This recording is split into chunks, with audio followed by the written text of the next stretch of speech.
morning.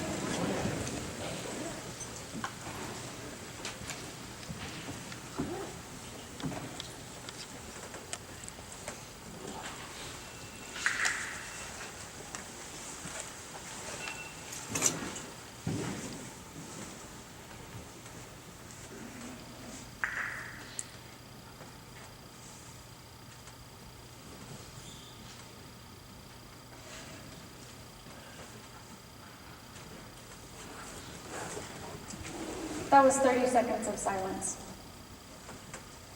30 seconds of silence that we could barely stand. Where you thought I was about to freak out and my heart was about to beat out my chest. Silence is rare. We are bombarded with noise. Our worlds are saturated with the sounds of people talking, music playing, phones buzzing, heaters whirring, dogs barking, the list goes on. Most of the time, we do not choose the things we hear, and we cannot even comprehend the amount of sounds our brains process every day. But then there are times we choose. We choose to let our minds be distracted and guided by music, shows, movies, books, anything to keep us from being in silence with ourselves. At one point this last September, I found my mind enslaved to negativity. I spent days in a rut that I couldn't get out of. Like a hamster on a wheel, my thoughts had me spinning in circles. I chose to distract myself, make myself busy, anything I could do to not think. I watched Netflix, I listened to music, I scrolled through Facebook, I scrolled through Instagram, I scrolled through Twitter, I scrolled through Facebook again. I knew I needed solitude, but I didn't want to face the battle that was happening in my mind. After days of continual distraction, I finally became overwhelmed by the noise. One night, I chose to be silent. More like I forced myself to be silent.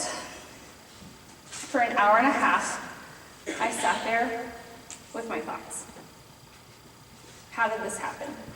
How did I get this way? How did I get to be so negative? What caused this? How do I fix it? How can I keep it from happening again? All the while praying to God that He would just take it from me.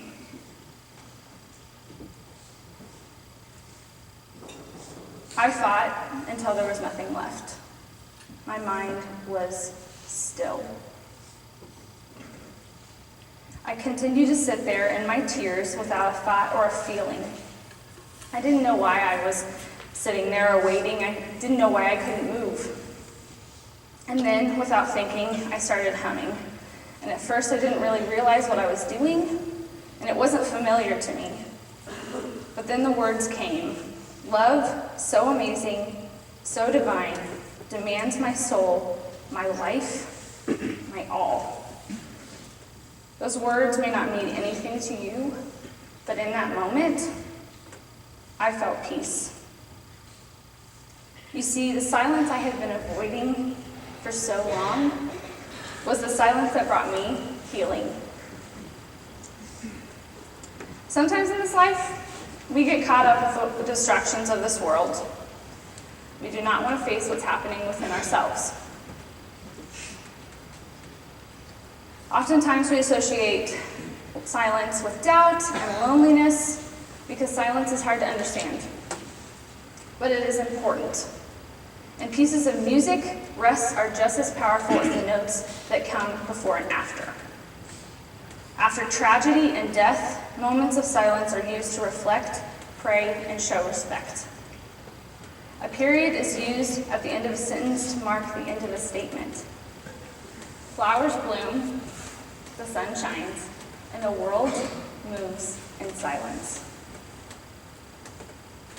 Much like our bodies need rest, and our minds and our brains need sleep, our minds and our souls need time to reflect.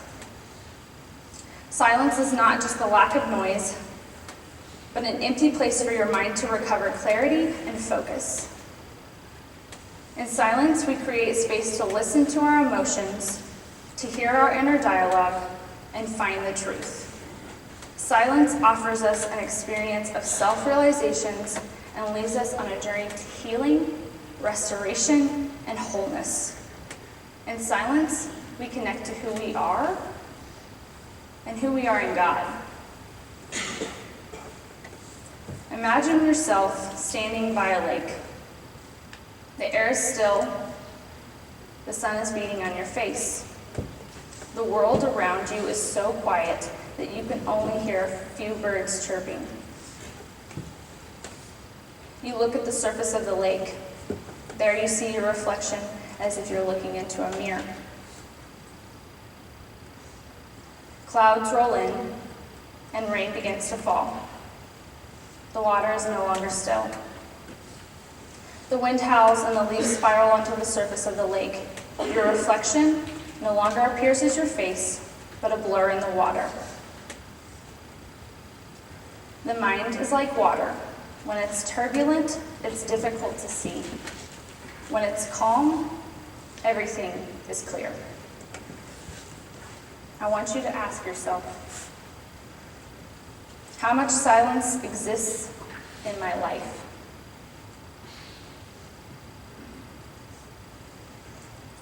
How do I use noise as a distraction from my thoughts and my feelings? How much silence do I want in my life moving forward? I hope, moving forward, that when you're walking back from class or practice, sometimes instead of listening to music, you choose to walk in silence. You can keep your headphones in, but just walk in silence. I hope that when you're driving home for break, or just Walmart, that instead of turning on the radio, sometimes you choose to drive in silence. I hope that when there's a gap in the conversation amongst your friends, that instead of grabbing your phone, you sit comfortably in silence. I hope that when your brain is spinning and you need time to reflect and heal, that instead of distracting yourself, you choose to invest time in yourself in silence.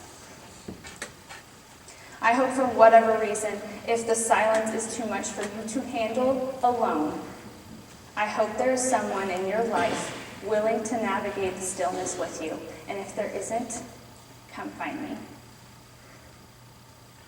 And I hope that if you forget everything I just said, maybe, just maybe, you'll remember the chapel that started with an awkward silence, and remember that without silence, things may just get awkward. Thank you.